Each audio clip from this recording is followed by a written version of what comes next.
L'étoile polaire.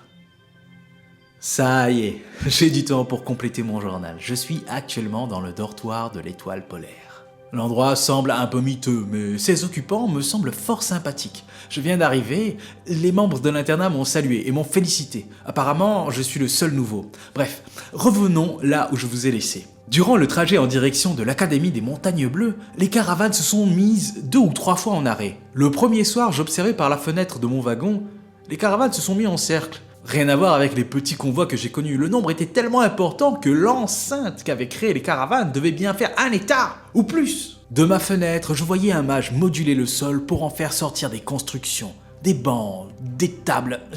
J'étais émerveillé. Au centre, un très grand feu fut installé. Une fois le tout mis en place, une voix résonna dans ma tête. Elle nous invitait à sortir pour prendre le repas.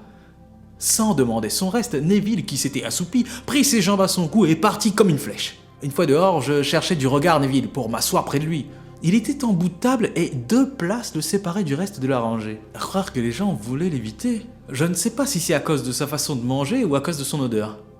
Oh non, il ne pue pas, mais comment dire, il sent le graillon. Un peu comme une odeur de saucisse fumée au bois de chêne et de vieux fromage sec. Personnellement, moi, ça me rappelle l'odeur de la taverne. L'odeur de la transpiration en moins. Bref, je m'asseyais et attendais mon repas. Des hommes en bout de table sortaient d'un sac des écuelles en métal. Puis des golems d'argile apparurent pour distribuer les écuelles. Lorsque tout le monde avait son plat, les hommes en bout de table prirent un autre sac et l'ouvrirent. La nourriture y sortait et s'envolait pour se poser sur chacune des écuelles. J'observais un moment avant de commencer à manger. Pendant mon repas, je voyais au loin une personne encapuchonnée, seule, avec au moins 10 places qui le séparaient des autres, à droite et à gauche de lui. C'est étrange et un peu triste aussi. Neville, étant complètement absorbé par son repas, qu'il allait bientôt finir d'ailleurs, ne faisait attention à personne. Je me permis donc d'aller saluer la personne seule là-bas, au loin. Pour plaisanter, je plaçais ma cape comme une capuche et m'installais sans dire un mot juste à côté de l'étranger. J'ai posé mon plat et avant que mes fesses ne touchent le banc, je sentis une puissante énergie prendre forme au niveau de mon ventre. Je n'eus pas le temps de faire quoi que ce soit, que je me retrouvais propulsé en arrière. Je me levai dignement et allais m'installer à nouveau près de l'étranger. De plus, si je partais maintenant, je passerais pour un idiot tout le reste de l'année à l'académie. Je m'asseyais donc, mais cette fois, je me préparais un coup. Restant sur mes gardes, je m'asseyais et le coup arriva. J'eus à peine le temps de créer un pic de glace partant de la table vers sa gorge. La personne l'esquiva avec une facilité incompréhensible. Mais dans son mouvement, j'aperçus son visage. Une magnifique femme aux yeux et aux cheveux verts. Elle se propulsa en arrière avec grâce et s'apprêtait à me porter un coup. Je fis apparaître un hexagone de glace autour de moi pour me protéger. Les coups venaient de plus belle. J'ai donc triplé l'épaisseur de la glace, mais je n'étais vraisemblablement pas suffisamment fort. Avant que la glace ne se brise, je fis pousser plusieurs pics de glace autour de moi, ne voyant pas où se trouvait mon adversaire. La glace éclata et juste avant de me prendre le coup, je lui dis qu'elle avait gagné. Puis je lui demandai pourquoi est-ce qu'elle m'avait agressé sans raison. Je n'avais pas d'intention malhonnête, surtout là, dans la caravane, en direction de l'académie. Mais elle m'envoya balader sans répondre, en me fixant du regard en position de combat. Je ne savais pas trop quoi faire alors. La seule idée qui me vint pour ne pas trop passer pour un idiot, c'était de concentrer mon énergie dans ma cape. Et je partais comme ça, en flottant dans l'air, en lui disant qu'on se reverra. Mais pas de la façon dont elle le croit. Après quoi, je suis allé m'asseoir près du feu. J'ai tenté de me nettoyer du mieux que je pouvais. Neville s'assit près de moi et me dit « Tu sais, moi je l'aurais eu. » Mais de quoi tu parles, Neville ? Eh bien, il parlait de la femme aux cheveux verts.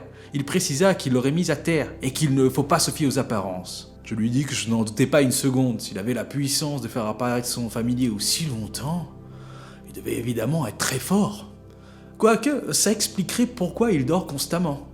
Après avoir discuté un peu avec Neville, je lui ai demandé s'il n'avait pas quelque chose qui nettoie rapidement les vêtements, puisqu'il est toujours en train de se salir, mais qui n'est jamais sale. Eh bien si, il me proposa un petit chiffon qui nettoyait mes vêtements en un seul passage. « Allons nous coucher, mon vieux !»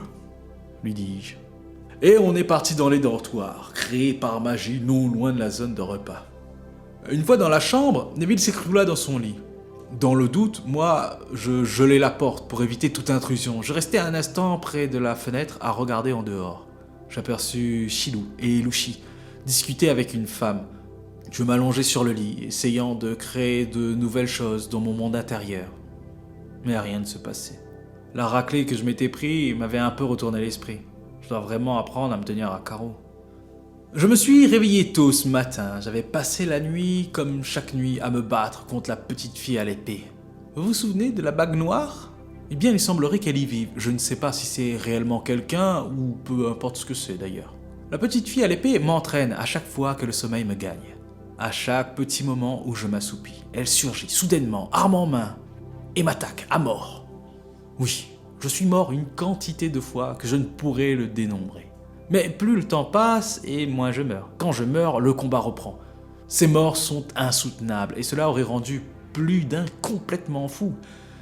Mais je fais confiance à mon maître, il sait ce qui est bon pour moi. Après tout, ces joutes nocturnes m'ont permis d'améliorer mes aptitudes en combat rapproché.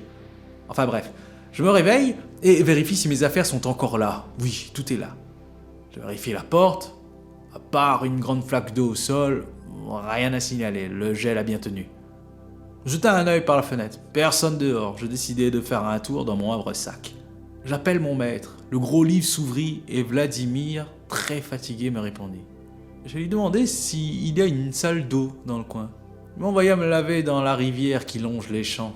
Surpris par la fatigue, je lui demandai. Et il me répondit qu'il n'était qu'une image, une énergie rémanente qui le maintient dans le livre. Et cette énergie, ça l'épuise à chaque fois qu'il l'utilise. Je ferai attention de ne plus le déranger pour rien. Je pars donc en direction de la rivière et me lave. Après ça, direction les stèles de la femme et des enfants du maître.